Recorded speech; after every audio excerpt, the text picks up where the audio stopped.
we like to tell ourselves a comforting story about the first graves.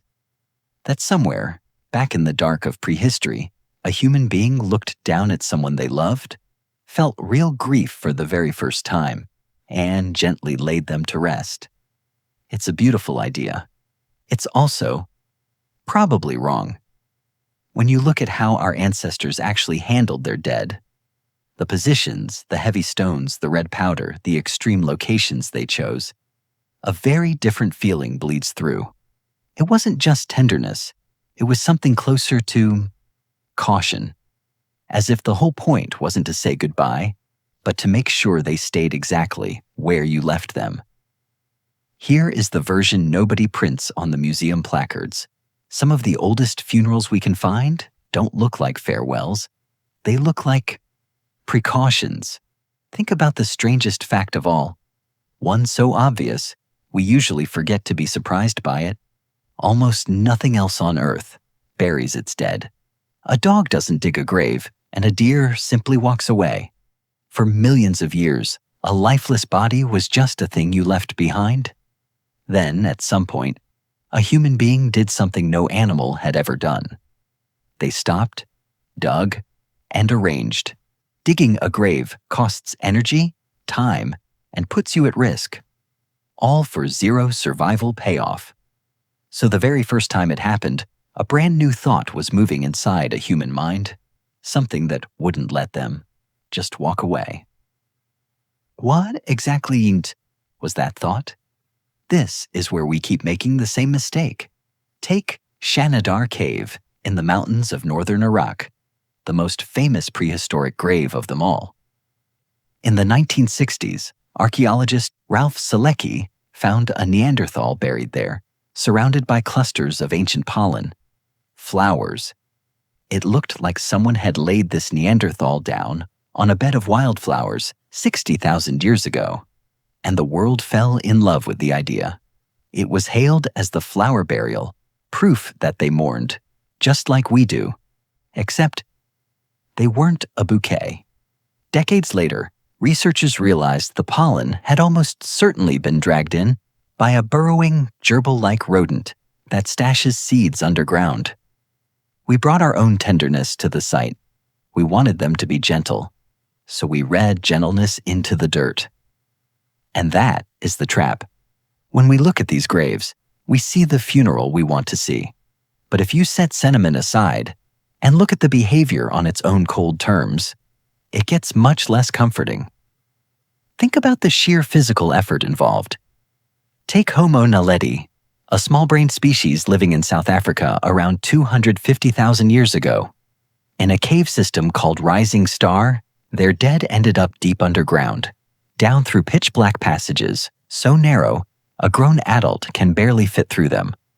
Dragging a body down there in total darkness would have been exhausting, dangerous, and terrifying. Nobody does that just to dispose of a corpse. You leave a corpse where it falls. You only haul the dead into the deepest dark, because you've decided they need to be somewhere specific, somewhere sealed, and somewhere deep. Then, there is the red ochre. Across tens of thousands of years, our ancestors repeatedly covered their dead in this rusty iron pigment, grinding it to powder and packing it onto the body. In Wales, a skeleton from around 33,000 years ago is so soaked in it that we still call it the Red Lady of Paviland, even though it turned out to be a young man. In Russia, at a site called Sungir, bodies were laid out with thousands of hand-carved ivory beads and drenched in the exact same red. To a human mind, red has always meant one thing: blood. It's the very force the body in front of them had just lost. Maybe they were trying to give it back.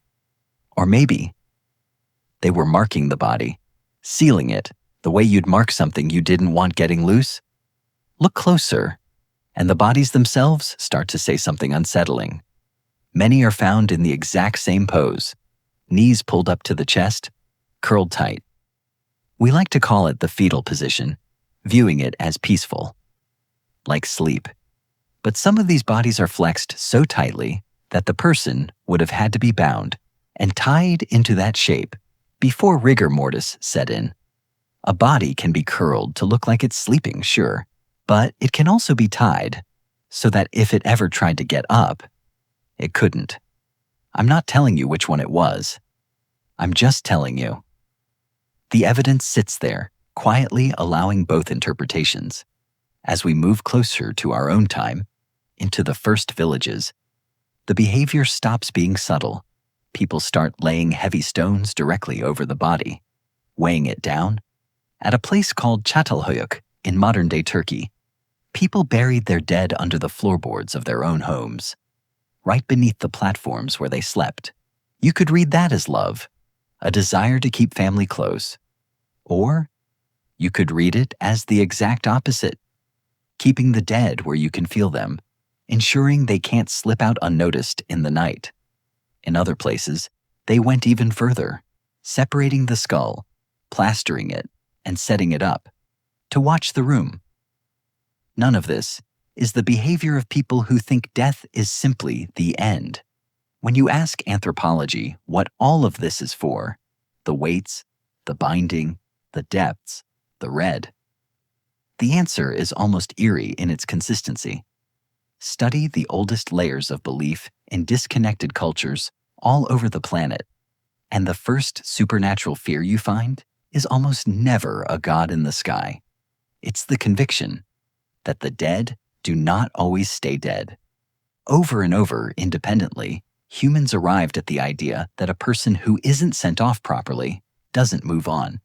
They linger, they come back wrong, and they haunt the people who failed them. The elaborate, heavy things done to a body at a funeral aren't just decoration. They are instructions. They are the lock designed to make sure the door only opens one way. What this suggests is genuinely unsettling.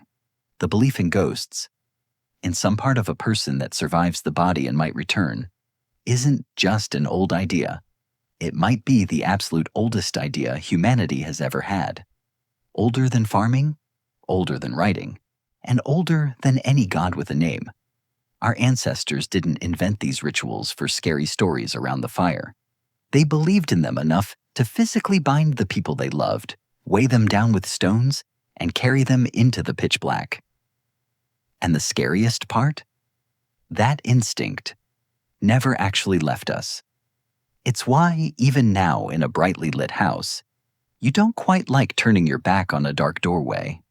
It's why a room where someone died feels inherently different, even to people who swear they believe in nothing. It's why every human culture on Earth invented some version of the restless dead. The instinct was already ancient, before any of them started talking to each other. Your prehistoric ancestors weren't just being primitive when they feared the returning dead. They were the first people to feel a thing you still feel today. You just have a light switch, and they had a stone. So the next time that old, wordless unease crawls up your spine in the dark, the feeling that you're not quite alone, understand what it actually is. It's not silly, and it's not childish. It is 100,000 years old, and you inherited it.